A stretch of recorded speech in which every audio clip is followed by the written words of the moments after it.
जय हिंद, नमस्कार, स्वागत है आपका आपके अपने यूट्यूब चैनल रोजगार विथ लांबा में। आज के वीडियो में हम बात करने वाले हैं BSF head constable radio operator और रेडियो मैकेनिक वैकेंसीज 2025 के बारे में। और साथ ही साथ हम बात करेंगे कि इस एग्ज़ाम को पास करने के लिए हम क्या स्ट्रेटजी फॉलो करें ताकि इस एग्ज़ाम में हम अपना फाइनल सिलेक्शन ले सकें। तो चलिए शुरू करते हैं अपना वीडियो बिना किसी देरी के। जैसा कि आप देख रहे हैं, BSF head constable radio operator और हेड कांस्टेबल रेडियो मैकेनिक दोनों पदों के लिए कंबाइंड भर्ती कंडक्ट करवाई जा रही है बीएसएफ के द्वारा, जिसमें नंबर ऑफ वैकेंसीज की अगर हम बात करें तो आरओ के लिए रेडियो ऑपरेटर के लिए वैकेंसी 910 रहने वाली है। वहीं आरएम के लिए अगर हम बात करें तो ये वैकेंसियों का आंकड़ा आपका 211 रहने वाला है। लगभग अगर हम टोटल वैकेंसीज की बात करें तो 1121 वैकेंसीज आपकी टोटल इसमें रहने वाली है। और साथ ही साथ हम ये भी देखेंगे कि इनकी जॉब प्रोफाइल क्या रहती है, ताकि एक नॉर्मल कैंडिडेट के दिमाग में रहता है कि क्या जॉब के बाद कितना टाइम मिल पाता है और जॉब के साथ रहते रहते क्या हम दूसरी एग्जाम की भी प्रिपरेशन कर सकते हैं या नहीं। इन तमाम सवालों के जवाब हम वीडियो के अंत में डिस्कस करेंगे। उससे पहले हम डिटेल नोटिफिकेशन के माध्यम से जानेंगे कि क्या क्या एलिजिबिलिटी है इसके लिए, क्या फिजिकल क्राइटेरिया है और क्या आपका रिटन एग्जामिनेशन का लेवल रहने वाला और क्या आपका सिलेबस रहने वाला। तो चलते हैं हम हमारे नोटिफिकेशन की तरफ। हम आ गए हैं हम डिटेल नोटिफिकेशन के पर। तो डिटेल नोटिफिकेशन जैसा कि आप देख रहे हैं, director general border security force के द्वारा एक डिटेल नोटिफिकेशन जारी किया गया है दोनों पोस्टों के लिए, जिनकी कंबाइंड भर्ती है। इसमें क्लियरली मेंशन किया कि ये एप्लीकेशन केवल ऑनलाइन एप्लीकेशन एक्सेप्टेड होंगे, ऑफलाइन फॉर्म आप इसमें नहीं भर सकते। नेक्स्ट इसमें बोला गया है कि जो हेड कांस्टेबल रेडियो ऑपरेटर और रेडियो मैकेनिक ये आपकी ग्रुप सी की वैकेंसी रहने वाली है और ऑनलाइन मोड में ही आपकी ये फॉर्म अप्लाई करवाए जाएंगे। वहीं हम बात करें कि ये फॉर्म आपके 24/8/2025 से लेके और 23/9/2025 रात 12 बजे तक ये फॉर्म भरे जा सकते हैं। अगर हम पे लेवल और अदर अलाउंसेस की बात करें तो दोनों वैकेंसीज के लिए हेड कांस्टेबल रेडियो ऑपरेटर और हेड कांस्टेबल रेडियो मैकेनिक दोनों ही वैकेंसियां पे लेवल 4 की आपकी रहने वाली है। जिसकी हम इनिशियल बेसिक पे की बात करें तो आपको इसमें बेसिक पे मिलने वाली है 25,500 as per 7th CPC। Next हम बात करें इनकी वैकेंसियों का किस प्रकार रहने वाली हैं, तो आप देख सकते हैं रेडियो ऑपरेटर के लिए categories wise general, EWS, OBC, SC, ST के लिए अलग अलग डिफाइन किए हैं। जैसे कि एक्स सर्विसमैन के लिए 20/4/25/9/7 का डेटा है कैटेगरी वाइज। और वहीं कंपनसेट अपॉइंटमेंट के लिए कंपनसेट अपॉइंटमेंट वो अपॉइंटमेंट्स होते हैं जिनके फादर या रिलेटिव ऑलरेडी बीएसएफ में जॉब कर रहे थे, किसी कारणवश कुछ मिसहैपनिंग हो जाती है, उन केस में उनके बच्चों के लिए एक डिपार्टमेंट की तरफ से कुछ कंपनसेट दिया जाता है, कुछ अनुकंपा दी जाती है, कुछ रिलैक्सेशन दिया जाता है। उनको अलग से वैकेंसियां निकाली जाती हैं, उन वैकेंसियों के थ्रू उनको भर्ती किया जाता है। तो कंपनसेट अपॉइंटमेंट में 34 वैकेंसियां हैं और रिमेनिंग वैकेंसियां जो बाकी जनरल वैकेंसियां बचती हैं वो आपकी कैटेगरी वाइज 177, 38, 225 ओबीसी के लिए, एससी के लिए 81 और एसटी के लिए 63, टोटल 584। वहीं डिपार्टमेंटल वैकेंसी उसकी बात करें बीएसएफ सर्विंग पर्सनल के लिए टोटल 171 आरओ के लिए है, एससी एसटी के लिए 32, 24, टोटल आपकी 910 वैकेंसी इसमें आरओ की है। वहीं हम आरएम की बात करें तो टोटल वैकेंसी आपकी 211 रहने वाली है। इसके बाद हम बात करें कि आपका रिक्रूटमेंट प्रोसेस क्या रहने वाला है। रिक्रूटमेंट प्रोसेस आप देख सकते हैं कि फर्स्ट फेज जो आपका रहेगा पीएसटी एंड पीईटी, जिसमें आपका फिजिकल इवेंट होगा, जिसमें फिजिकल स्टैंडर्ड टेस्ट और फिजिकल एफिशिएंसी टेस्ट आपके लिए जाएंगे, जिसमें हाइट, चेस्ट वेट और जो long race, high jump, long jump ये सब आपके इसमें होंगे।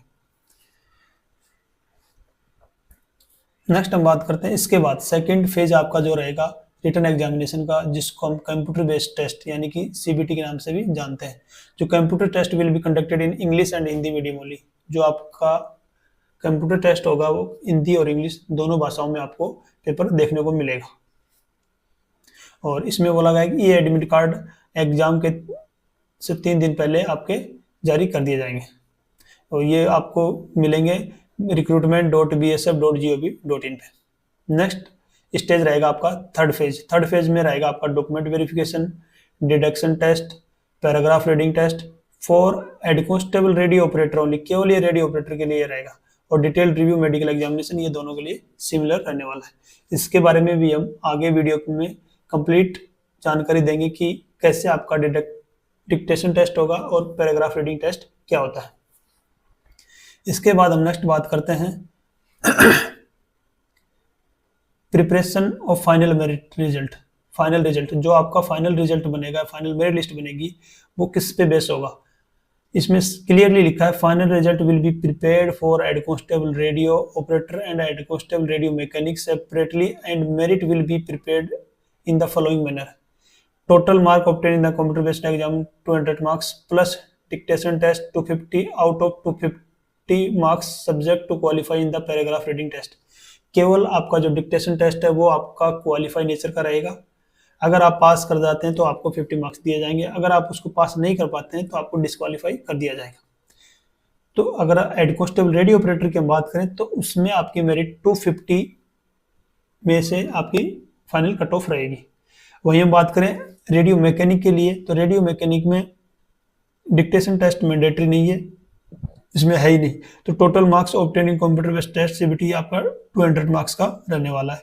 तो आपकी आरएम की जो फाइनल कट ऑफ होगी वो 200 मार्क्स में आपकी फाइनल मेरिट देखने को मिलेगी।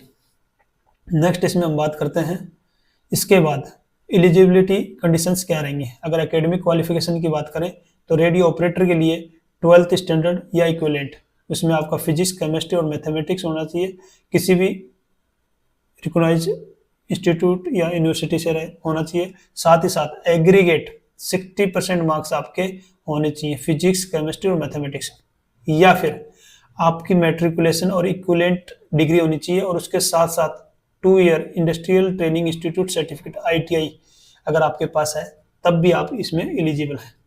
इसमें ITI आपकी होनी चाहिए radio and television, electronics and engineering और computer operator and programming assistant और data preparation and computer software और जनरल इलेक्ट्रॉनिक्स इंजीनियरिंग और data entry operator from recognised institute. वही हम बात करें रेडियो मैकेनिक की तो उसके लिए भी सेम क्वालिफिकेशन रखी गई है। नेक्स्ट हम बात करते हैं इसमें एज लिमिट्स की। तो जनरल के लिए 18 से 25, OBC के लिए 18 से 28 और SC/ST के लिए 18 से 30, और अपनी अपनी कैटेगरी के अनुसार उनको एज रिलैक्सेशन दे दिया जाएगा। SC/ST के लिए 5 ईयर, OBC के लिए 3 ईयर, और एक्स सर्विसमैन के लिए जनरल में 3 साल, OBC में 6 साल और SC/ST के लिए 8 साल। और जो LDC हैं, LDC यानी लिमिटेड डिपार्टमेंट कॉम्पिटिटिव एग्जाम, ये जो डिपार्टमेंटल कैंडिडेट है उनके लिए age limit category wise 40 year, 43 और 45 डिसाइड की गई है। नेक्स्ट हम बात करते हैं इसके फिजिकल स्टैंडर्ड टेस्ट की। जो PST होगा तो फॉर मेन कैंडिडेट्स के लिए आ गया, मेल कैंडिडेट्स के लिए हाइट आपकी 168 सेंटीमीटर होनी चाहिए, वहीं आप फीमेल के लिए 154 सेंटीमीटर होनी चाहिए। चेस्ट आपकी 80 सेंटीमीटर और 85 सेंटीमीटर आफ्टर एक्सपेंशन यानी फुलाने के बाद आपका 85 होना चाहिए। फीमेल्स में ये नॉट एप्लीकेबल है यानी कि रिक्वायर्ड नहीं है। नेक्स्ट आपका स्टेज रहेगा इसमें मेथड ऑफ सिलेक्शन। सिलेक्शन का मेथड क्या रहेगा? फर्स्ट फेज में PST और PET रहेगा जो कि हम अभी डिस्कस कर चुके हैं। सेकंड फेज आपका फिजिकल PST रहेगा जिसकी हम बात कर चुके हैं, PST एंड PET। इसमें फिजिकल एफिशिएंसी टेस्ट में आपका क्या होगा, मतलब मेल कैंडिडेट्स के लिए 1600 मीटर की रेस होगी, 6.5 मिनट का आपको टाइम दिया जाएगा। वहीं फीमेल कैंडिडेट्स के लिए 800 मीटर की रेस के लिए 4 मिनट का टाइम दिया जाएगा, जो कि अपने आप में काफ़ी पर्याप्त टाइम है, मोर देन सफिशिएंट टाइम आपको दिया जाएगा। वहीं हम बात करें मेल कैंडिडेट्स के लिए लॉन्ग जंप की, लॉन्ग जंप आपकी 11 फीट करवाई जाएगी, जो जिसमें 3 चांस दिए जाएंगे, आपको 3 मौके दिए जाएंगे, किसी भी एक बार आप में 11 फीट आपको क्रॉस करनी पड़ेगी। नेक्स्ट हम बात करते हैं हाई जंप की। हाई जंप आपकी 3.5 फीट होगी और वो उसके लिए भी आपको 3 चांस दिए जाएंगे। और फीमेल कैंडिडेट्स के लिए लॉन्ग जंप 9 फीट और हाई जंप 3 फीट, इनके लिए भी प्रत्येक इवेंट्स के लिए 3-3 चांस दिए जाएंगे। अगर आप 3 चांस में क्लियर नहीं कर पाते हैं तो आपको इसमें डिस्क्वालीफाई कर दिया जाएगा। इसके बाद आपकी जो कंप्यूटर बेस्ड टेस्ट होगा CBT, उसका सिलेबस क्या रहेगा? सिलेबस आप देख सकते हैं, आपका पार्ट 1 में जो आपका फिजिक्स है नंबर ऑफ क्वेश्चन रहेंगे इसके 40 और मैक्सिमम मार्क्स आपके 80 मार्क्स रहने वाले हैं, क्योंकि इसके प्रत्येक क्वेश्चन एक क्वेश्चन 2 मार्क्स का रहेगा, तो आप नंबर ऑफ क्वेश्चन को 2 से मल्टीप्लाई कर देंगे तो आपके मार्क्स निकल के आ जाएंगे। वहीं बात करें पार्ट टू रहेगा आपका मैथमेटिक्स में नंबर ऑफ क्वेश्चन 20 रहेंगे और मैक्सिमम आपके 40 मार्क्स हो जाएंगे। पार्ट थर्ड आपका रहेगा केमिस्ट्री में रहेंगे 20 मार्क्स 20 क्वेश्चन और मार्क्स आपके रहेंगे 40 मार्क्स। नेक्स्ट हम बात करते हैं पार्ट 4 इंग्लिश एंड हिंदी। यहाँ ऑप्शनल नहीं है, इंग्लिश और हिंदी दोनों आपको देखने को मिलेगी। 20 क्वेश्चन रहेंगे और मैक्सिमम आपके 40 रहेंगे। इस प्रकार टोटल क्वेश्चन आपके हो गए 100 और टोटल मार्क्स हो गए आपके 200। और इसमें साथ के साथ एक चीज और ऐड की गई है, 40 मार्क्स में current affairs, history, geography and general science के भी क्वेश्चन आपके रहने वाले हैं। और इसमें स्टैंडर्ड जो दिया गया है 10+2 intermediate of CBSE state board of education, इस लेवल का आपका ये पेपर रहने वाला है। नेक्स्ट सबसे इंपॉर्टेंट चीज इसमें बात करते हैं नेगेटिव मार्किंग की। तो क्लियर मेंशन हुआ है कि for every multiple choice question of 2 marks 0 to 5 mark will be deducted for every wrong answer. अगर आप एक क्वेश्चन गलत करते हैं तो आपकी 1/4 नेगेटिव मार्क काट लिए जाएंगे। नेक्स्ट हम बात करते हैं क्वालिफिकेशंस, इस क्वालिफाइंग मार्क्स की। क्वालिफाइंग मार्क्स अलग अलग कैटेगरी वाइज डिसाइड किए गए हैं। इसमें 38% जनरल कैटेगरी, ओबीसी ईडब्ल्यूएस के लिए 33, एससी एसटी के लिए 20%। तो ये मायने नहीं रखते हैं, क्योंकि फाइनल जो मेरिट आपकी रहेगी वो इससे कहीं ज़्यादा रहने वाली है। नेक्स्ट हम बात करते हैं थर्ड फेज के लिए डॉक्यूमेंट वेरिफिकेशन, डिक्टेशन और paragraph reading test head constable radio operator के लिए। ये रेडियो मैकेनिक के लिए नहीं, रेडियो ऑपरेटर के लिए जो डिटेल्ड रिव्यू मेडिकल एग्जामिनेशन आपकी रहेगी। इसमें डिक्टेशन टेस्ट और पैराग्राफ रीडिंग दोनों ही इंक्लूड होंगी, कि एक 150 वर्ड्स का एक पैराग्राफ होगा इंग्लिश का, उसको अनाउंसमेंट किया जाएगा, यानी कि उसको पढ़ के आप बोला जाएगा और आपको लिखना पड़ेगा। जैसा एज इट इज बोला जाएगा एज इट इज आपको लिखना पड़ेगा। उसमें चेक की जाएगी आपकी स्पेलिंग मिस्टेक्स और ग्रामेटिकली एरर्स, वो सब उसमें इंक्लूड किए जाएंगे। और साथ ही साथ आपको पैराग्राफ रीडिंग भी करवाई जाएगी हिंदी और इंग्लिश में, ताकि आप प्रोनाउंसिएशन अच्छे से कर पाते हैं या नहीं कर पाते हैं। अगर आप क्वालिफाई हो जाते हैं तो आपको 50 मार्क्स एड ऑन कर दिए जाएंगे। अगर किसी कारणवश आप डिस्क्वालीफाई हो जाते हैं तो आप इस भर्ती से आप बाहर हो जाएंगे। नेक्स्ट हम बात करते हैं dictation test for head constable RO candidates के लिए फर्स्ट फेज और सेकंड फेज एग्जामिनेशन रहेगी। उसके बाद आपका थर्ड फेज आपका 50 मार्क्स का रहने वाला है, जो क्वालिफाई नेचर का रहेगा।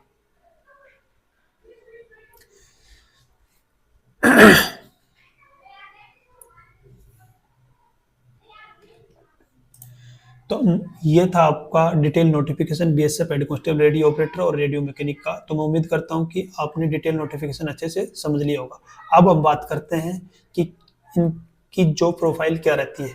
बीएसएफ रेडियो ऑपरेटर और रेडियो मैकेनिक दोनों ही ऑफिस के साथ साथ ये फील्ड जॉब भी है। तो इसको आप ऑफिस कम फील्ड जॉब इसको बोल सकते हैं, क्योंकि जरूरत पड़ने पे ये ऑफिस में भी काम करते हैं और जरूरत पड़ने पे इनका फील्ड में भी इस्तेमाल किया जाता है। तो ये आपकी ऑफिस कम फील्ड जॉब रहने वाली है, नंबर 1। नंबर 2, क्या इस जॉब में रहते हुए हम क्या और दूसरे एग्जाम की प्रिपरेशन कर सकते हैं?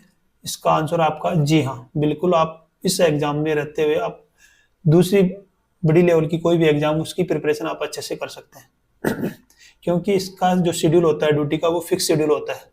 अपने ड्यूटी आवर्स के बाद आप अपने टाइम में जब चाहें तब आप इसमें पढ़ाई भी कर सकते हैं।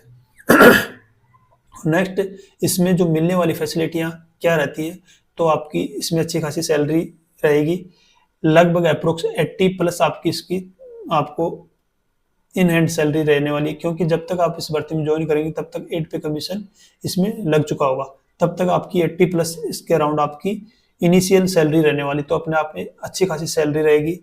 इसके अलावा आपको सेंट्रल गवर्नमेंट की जितनी भी फैसिलिटियाँ हैं जो एक गवर्नमेंट एम्प्लॉय के लागू हैं, जैसे कि canteen facility, liquor facility, medical facility या अन्य कोई भी फैसिलिटी, सीजीएचएस कार्ड फैसिलिटी या फिर अदर कोई भी फैसिलिटी, वो सभी फैसिलिटी आपको सिमिलर लागू रहेंगी। इसके अलावा हम बात करें कि बीएसएफ हेड कांस्टेबल और रेडियो मैकेनिक में हमें कौन सी पोस्ट चूज करनी चाहिए, तो वो सब डिपेंड करता है आपके ऊपर। आप चाहें तो रेडियो ऑपरेटर में फिलअप कर सकते हैं, चाहें तो आप रेडियो मैकेनिक में, दोनों में से केवल एक में आप फिलअप कर सकते हैं एक टाइम में। तो अगर ये वीडियो आपको पसंद आया तो वीडियो को ज़्यादा से ज़्यादा लाइक करें, शेयर करें और रोजगार विथ लांबा चैनल को सब्सक्राइब करना ना भूलें। Thank you. तो चलिए मिलते हैं नेक्स्ट वीडियो में, तब तक के लिए धन्यवाद। जय हिंद।